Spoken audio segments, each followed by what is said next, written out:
They said we'd be dead in a week. The planet's atmosphere was laced with sulfuric compounds. The predators were the size of shuttles, with mandibles that could shear through titanium. Our colony ship, the Prometheus Dawn, was scattered across 50 kilometers of volcanic hellscape. That was 10 years ago. Now we own the skies. Day 1, the fall. The hull breach alarm screamed through every corridor. I was in cryosleep when the FDL drive tore itself apart, ripping us out of hyperspace and straight into Kepler 442's gravity well. We weren't supposed to be here. This planet was flagged red in every colonial database. Class 5 Deathworld, incompatible with human life. The crash killed 2,347 people instantly. Another 600 died in the first 72 hours, from exposure, injuries, or the things that came out of the jungle at night. 847 of us survived. Captain Rodriguez gathered us in the wreckage of the cargo bay, her face streaked with ash and blood. "We have 3 choices," she said. "We can wait for rescue that might never come. We can activate the distress beacon and pray. Or we can survive." The distress beacon had a range of 12 light years. The nearest human outpost was 47. We chose survival. Year 1, learning to breathe. The atmosphere tried to kill us first. Every breath, without a rebreather, felt like inhaling glass. Chief Medical Officer Chun worked 18-hour days, synthesizing filters from the ship's biolabs, using local fungi that somehow thrived in the toxic air. It took 11 months, but we adapted. The filters became masks. The masks became implants. Our lungs learned to process what would have killed us on day 1. The planet taught us a simple lesson: evolve or die. We chose evolution.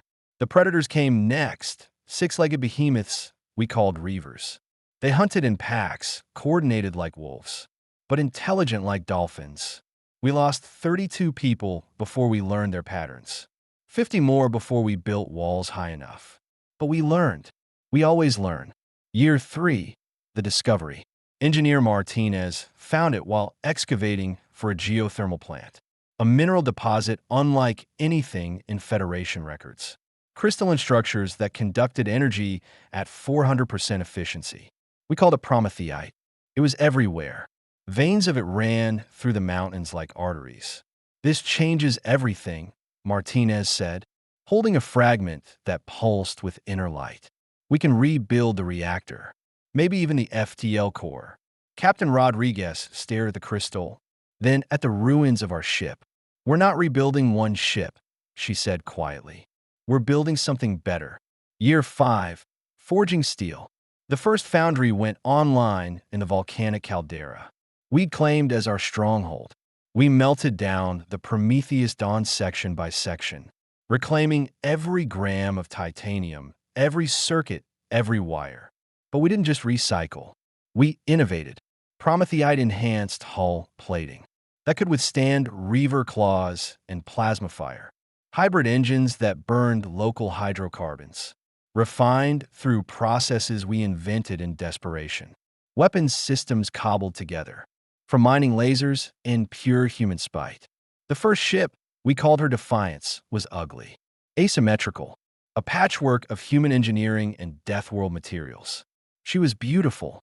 When Defiance lifted off for the first time, all 1,100 of us, we'd had births, marriages, a generation born in hell, stood watching. Some cried. Some cheered. Captain Rodriguez just smiled. "One down," she said. 9 to go. Year 7. The fleet takes shape. We built like our lives depended on it. Because they did. Retribution. Unbroken. Last stand. Each ship was a middle finger to the universe. They tried to kill us. Fighters designed for atmospheric combat against reavers evolved into void-capable interceptors. Mining vessels became armed freighters. Our orbital platform, constructed from the Prometheus Dawn's original superstructure, became a shipyard.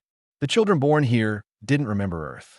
They knew only this world of fire and fury. They grew up strong, adapted, fearless. They were the first generation of something new.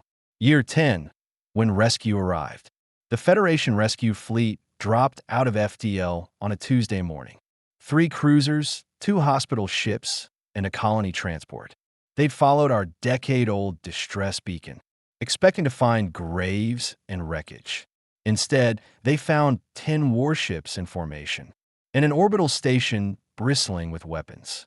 Admiral Chun, no relation to our doctor, but the coincidence amused us, hailed us immediately. This is Federation Rescue Fleet 7. To survivors of the Prometheus Dawn, we're here to evacuate you. Prepare for. Captain Rodriguez cut him off. Negative, Admiral. We're not going anywhere. Silence on the channel.